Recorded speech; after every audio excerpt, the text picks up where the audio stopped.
Hello everyone and welcome back to another episode of Maple Leaf Reviews. My name is Jeffrey. And I am Jacob. And we're doing another before and after today. It's been a while since we've done one of those. Yeah, and it was quite a small release here that we're doing. I don't know if many people have heard of this game. Yeah, I had never heard of it until I saw it at the table here when we started recording. Yeah, so what's this? This apparently... Star Wars. Anyways, it's Star Wars Rebellion. So that's how you pronounce it. That's how you pronounce it. Yeah, let's jump into what our expectations are going in before we play the game for the very first time. Then we'll go ahead and play it, and then we'll come back and tell you guys what we think after the very first play. Right. So, Jake, I know that you had a bit of trepidation. Oh, did I now? Towards this game when you first heard about it. So, what are your thoughts going in? Well, I'm not expecting too much out of the game because I'm not a huge Star Wars fan. Blasphemy. So it's a fine enough franchise. It just doesn't get me all riled up or excited or anything. So it's just kind of okay. And then I heard that the game was 3 to 4 hours long. And for anything to exceed 2 hours, the theme really needs to pull me in. Okay. So I'm expecting I'm not going to enjoy this game. All right. That's kind of my overarching expectations is I'm not going to enjoy it I'm probably going to enjoy the first 90 minutes. And then I think at that point it's going to start peter out for me. And then I'm just going to want to be done. I'm actually, when I looked at the time, I was actually quite surprised that it states that it as long as what it is. Okay. Like reading the rules, everything seems pretty like a clean system, pretty easy to explain what's going on. But I'm not really sure yet where the time lapse is going to come in. I imagine it's going to be just trying to think about what you're trying to do, like the whole planning mentally.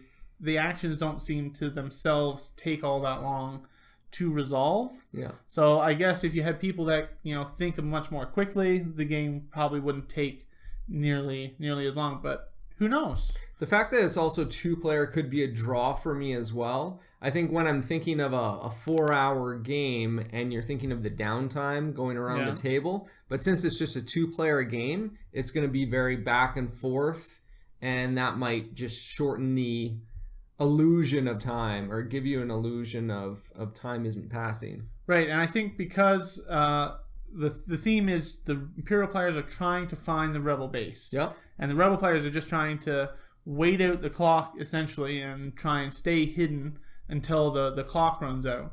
So even I think when it's not your turn, you're going to be, number one, watching what the other player is doing, because there's going to be tons of player interaction in this game. You need to constantly be reacting to what the other player is doing. And as the Imperial player, you're always going to be trying to figure out how can I best array my troops to kind of pounce on these different systems to figure out where the Rebel base is. So yeah, I think it's going to be really involved for the entire duration of the game, no matter how long that is. Right.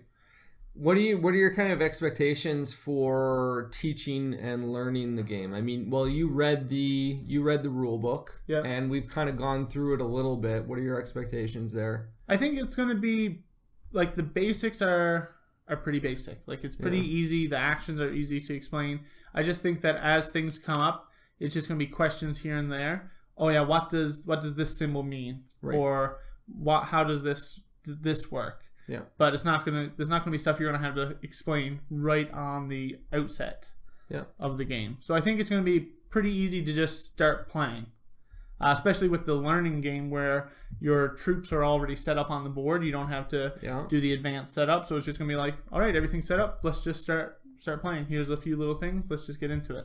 Yeah, it seems very straightforward for the most part, and I think there's just going to be little things here and there that, like you said, you're just going to have to pick it up as it comes along and just roll with the punches, and it shouldn't be too hard. Yeah, so going in, I think I'm going to enjoy the game. I think I'm going to like the whole hidden information and trying to be sneaky and figure out different things. Plus, the Star Wars franchise, I really like. It gets me gets me pumped. Right. So we haven't discussed this yet. Who's playing the Rebels and who's playing the Empire? I think I'm going to be the Rebels. Oh, okay. Good to know. You could be the evil Empire. Sure. I like that. Yeah. So, we'll go ahead and play it and come back and we'll see how disappointed I am. Yeah, I'm expecting he's probably just going to be like, whatever. It is what it is. All right, see you guys in a minute. All right.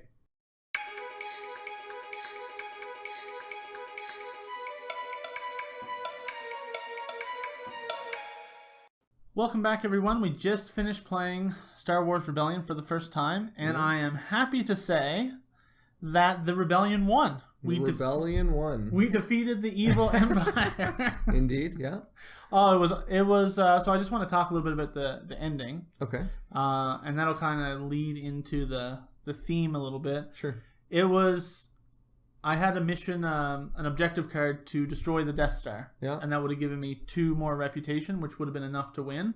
So, I played this mission that moved all, my ships from my rebel base to the Death Star. I needed to have 1 fighter left, and then I needed to roll, one of the starburst symbols on the dice. And it was just I put all my eggs in one basket, and that showed up on the dice, and it, pew! Yeah. So it was awesome. It was really fun. I was super excited at the end, and you had no idea. Because I had the 2 cards that comboed together, so it was just at a left field, the Rebellion shows up at the Death Star and just explodes it and wins the game. The funny thing was right before that happened, I was debating putting my Super Star Destroyer with my Death Star. That would have ruined my plans. And putting another ship there too. Yeah. And then I was just like, nah, whatever. You can't hurt the Star Destroyer. The Death Star, yeah. So I was just like, whatever. Because there was 3 locations. I had his rebel base pinned down to 3 possible locations. And so I was setting up to converge on all 3 of those locations that turn. Yeah. And yeah, so it was going to end that turn one way or another. And he did this alpha strike and snuck in and... blew it up, and I was like, "Oh, okay." Didn't even get to take an action. That's cool, yeah. So yeah, I think just speaking on the theme, I definitely felt it was there. It was. Oh yeah. It was spades. Yeah. Yeah, it was the Star Wars universe. You just jump in, and you're just trying to, as a rebellion, just trying to survive. I was just looking out on the board with all these Imperial troops just everywhere. I had no chance of fighting you. Of mounting an assault. I just had to sneakily go around sabotaging and making the strikes in certain areas when it fulfilled my objectives. And I think you did pretty well with that, with attacking though. You picked your battles, but I think you did 2 large scale battles. You took out multiple Star Destroyers. Yeah. So it wasn't and a bunch of AT-ATs and AT-STs and all sorts of stuff. So he was able to fight back. But I really had to pick. On the grand scheme of things, you weren't going to push back the Empire. I had just had ships in every single system all over the place. Yeah, it was awesome. It definitely felt asymmetrical. Oh yeah. What I was trying to do versus what you were trying to do. Yeah. So yeah, the theme is definitely there. The components, art and components, I mean, it's great. You look. Yeah, it was perfect. You look. You can see. Oh, that's Luke. That's Yoda. Whatever. And all the plastic minis definitely help. Yeah. Versus if they were little chits or whatnot. Sure. So it definitely really brings it out. Especially the Death Star's on this little pedestal. Mm-hmm. So it towers above everything. Yeah. Yeah. Which was really, really cool. Yeah, it was pretty awesome. The artwork on the cards is all original artwork as well. Yeah. And there's a bunch of really cool combat ones for the space battles and the ground battles on the cards. It has the different types of ships and stuff all battling each other out, and it was just cool. Yeah, it just helped. The art and the components definitely helped draw you into the theme even more. Yeah, for sure. So going on to gameplay and mechanics. Sure. Or let's go on rules and teaching. Okay. So we had said in our expectations that I didn't think it would be very hard to teach or to learn how to play. Sure. And I definitely feel that of a game that is this size of a box with this much components and this much going on, it's not that hard to get into. Yeah. I think it's fairly easy for the most part. There were lots of little things, and we were playing the basic game as well. But there were quite a few little things. I kept asking questions to just refer to exactly how some things worked. And Jeff always had the answer fairly quickly. He was able to jump to the rules and just, it's right here. This is how it is. So that was great as well. The rule book is laid out really well as well. Like you jump to, okay, what phase is it? Is it the assignment phase? And then you just go, okay, there, and I can find the answer to my question. Is it the command phase? Is this when the questions come out? I just go there and I find the answer. So it was really easy to refer back to just the Learn to Play rulebook. Right. Plus, it has the rules reference. If you were looking for something a little bit more in depth, you could always just look at the index, find where it is, and figure it out. So it was really easy to answer those questions. But it was, you just jumped into playing the game and then you just answered the questions as they come up, rather than spending 45 minutes at the beginning teaching the game. Right. Yeah. So really, really, really good for a game this size. I agree. All right. So finally, gameplay and mechanics. Okay. So our starting game took 2 hours and 20 minutes, which is actually right around where I thought. I figure with playing it multiple times, you could probably get that down to about 2 hours. Everything kind of feels like it comes to a head at a certain point, and it's just like the game is going to be over. You know, it's not going to just keep dragging on unless one side is doing really horribly. Yeah, I mean, we were taking very quick turns too. We never were sitting there deliberating, oh man, what am I going to do? It was like within, I would say 15 seconds, you had decided, okay, I'm going to take this action. Yeah. And you go ahead and do it. So there was never any downtime really waiting. Yeah. And I liked the mechanic of the leaders. The leaders that you have are how you take the actions. Yeah. And any leader that you put on missions or use to activate systems are leaders you don't have to counter what the other person is trying to do. So yeah, it was really neat. If you're spending your time just countering someone else, well, then you're not going to be able to take many more actions. And I definitely was looking at the Imperial player, and the more missions they tried to do, I was like, the more missions they do, the less systems they're going to be able to move units to. Yeah. So they really got to balance how much do I want to spend moving versus how much do I want to spend actually doing missions. And then the same thing, every time they countered one of my missions, I was like, still good for me because then they aren't expanding with that leader. Sure. So it was really neat leader system, how it worked. Yeah, the other thing I really liked about the leader system was certain missions that you went on had these leader icons of a very specific leader. And if you had used that leader to complete that objective, you got a bonus auto to success. Yeah. So you could try to get those specific quests or missions done by sending that particular leader there to up your chances. Yeah. And I just thought it was just a neat little add-on thing. Yeah, and that's cool. And definitely, I was waiting to do certain missions until you had used certain leaders. Yeah. Because they didn't have the right skill icons to oppose what I was trying to do. Exactly. So you're always trying to misdirect or do the least important thing first. So they're like, oh, I'm going to save the leader so I can oppose you later. Yeah. So it's always this misdirection and trying to keep them off your trail of what you're actually trying to do. Yeah, I mean, you did, in the late game, you mounted this huge force kind of protecting the upper tier of the zone. And I was like, is his base really up there? Or is he just trying to misdirect me into forcing all my troops up there away from where his base is? Yeah, I made Tatooine basically, it would have took you several turns to get through my units to get there. And I was hoping you would think, oh, maybe that's where it is. Yeah, and then I ended up going, no, I'm going to push down instead where his base was, and I was just one turn away. Yeah. So yeah, the leader system is really cool. The combat is you have a maximum number of dice that you can roll. So, just putting a bunch of units in one system isn't necessarily going to do you any better. Because once you get those max 5 dice. So it really makes every system able to be taken over. Right. Because if someone had all their units there and you would roll infinite dice, well, you're probably never going to take it out. But because of that max 5, you do have a chance. Right. To get it. And plus, certain units have a red health, so only red dice can damage them, and vice versa with the black. but then you can always potentially roll one of the any damage on the dice, so you aren't always out of the fight. Yeah.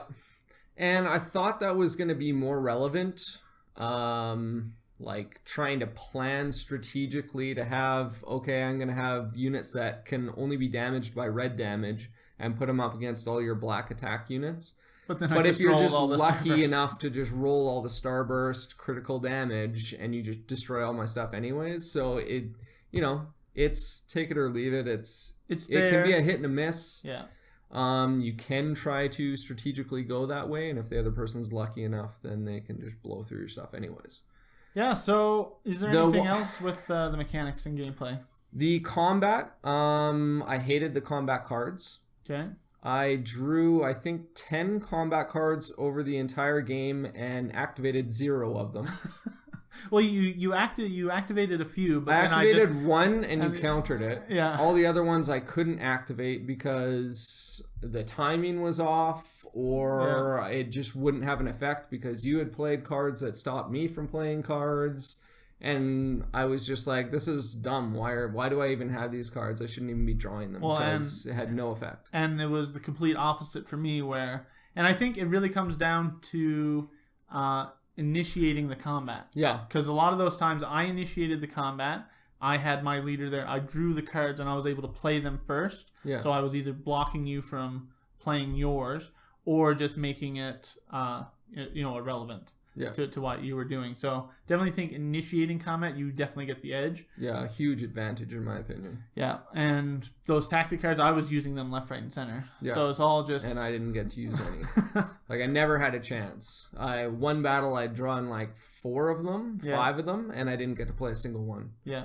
So just the way it unfolded. I think with all the cards and all the different things that the cards do, definitely the more you play, the more idea you have of the types of cards that are in there. Right. So you can kind of set yourself up to take advantage of those. Like going into the first game, like I had no idea what any of the tactics cards do, but now I have an idea of, there's a bombardment ground unit card, so I want to have a ship in the system so that I can play that one and different things like that. Sure. Another thing that I really liked were the objective cards and how powerful they were. Like, I think both sides had some really powerful cards. The mission cards? Yeah, the mission cards. I was just like, I don't know. I had one that I just automatically took control of two of the systems in one of the regions. And I was just like, waited for Jeff to not have any guys left that he could counter it with. And I was just like, okay, I reveal this and I gain control of this whole entire region. I had control of 3 systems in there, which produced me a whole bunch of units. And he was just like, oh, okay. Yeah. So there's some really cool stuff, and just flipping through those mission cards, objectives, whatever you want to call them, I was just like, man, some of these are really powerful. Yeah. And then you had your sweep in, which like killed me in the end with destroying the Death Star. That was like a huge one as well. You never know what the other side is planning. You look across and you see all these missions that they have laid out with their leaders on them, and you're just like, I have no idea what is coming my way. Yeah. And then you just want to try and leave some guys free so you can try to counter those and stop them from happening and stuff. And so it's not like, I'm just going to be able to do this crazy ability. You have to you have to prepare to stop it. You have to set yourself up. Yeah. For those big moves. Yeah, it's pretty cool. All right. So anything else, or shall we go to our final thoughts? Yeah, let's go to final thoughts. All right, so for me, I went in expecting to like it. I really did like it. I think even more so than what I thought. I definitely think the theme came through really well. The gameplay was very streamlined. Yeah. And I always felt involved. Like you were doing stuff and I was watching it or thinking about what I was going to do. Right. So I felt engaged the entire time. Right. And I really, really enjoyed Star Wars Rebellion. Right. So you weren't expecting to like this game going in. So how did it fare? It was exactly what I thought. I figured I would enjoy it for the first 90 minutes, and I think it was almost 90 minutes on the nose that I was engaged and enjoying it. And then from that point on, the last 45 minutes or so, I could care less what happened in the game. I was just like, yeah, I'm done. Let's just move along. Yeah. But that being said, the theme of the game was just oozing. It was seeping out. I was like, man, this is like just super Star Wars. So why do you think that it was the hour-and-a-half mark? Was it because of the gameplay, or was it just because an hour and a half is like your limit? After, like, is it any game an hour and a half? You're just like, after an hour and a half, I'm done? No, like I said, it needs to be the theme that's engaging me, pulling me in, and like the mechanics were there, the strategy was there, things were happening. I was definitely frustrated with a lot of the stuff that was happening in the game with like combat wise. I was just like, well, combat doesn't mean anything to me because I can't play any of these cards. It's all it has to do is just with me having more units. Yeah. So I was frustrated with that a little bit, but I think any game that I'm not super into the theme, 90 minutes, that's my limit. Okay. And then I'm just going to be bored after that. I think if you really like Star Wars and you can handle a 3-hour game, this is going to be awesome for you. Yeah. You're going to love it for sure. Yeah. For me, I wouldn't ask for this to come to the table ever. Yeah. I could be convinced to play it again because it was interesting. But I think it would fall into the same category again. After about 90 minutes to the 2-hour mark, I would just be done. And if we hadn't finished by then, I would just be like, okay, let's wrap it up. Well, fair enough. If it's not a theme that you're into, I can definitely see, spending 2 hours plus on any game. You're not going to want to be doing it. Like the Ninja All-Stars game with the ninjas, like after an hour I was I was done with the theme because exactly. It just didn't draw me in. The gameplay also wasn't there, but definitely I can see if it's not a theme you're going to enjoy, you're not going to be into it for that long. Exactly. You're just going to hit that mark and then you're going to be like, okay, let's wrap this up. Yeah. But I would definitely recommend, especially if you like Star Wars and you aren't afraid of the longer-ish games, because it can definitely go over 2 hours and maybe even longer. But depending on how AP you are, I could definitely see the game going 3+ if you were an analysis paralysis type person. But I would recommend it as well if you're really into Star Wars and you don't mind longer games. Then there's a lot going on in here there's lots of really cool stuff. Yeah. All right. Well, don't forget to like and subscribe to our YouTube channel. Definitely helps us out. And we'll see you guys next time. Yeah. Don't forget to also follow us on Twitter at MeepleLeaf. And if you go to BoardGameLinks.com, you can find us there. Give us some hearts. Help us rise the ranks and become popular in the hobby. All right. See you guys. Take care.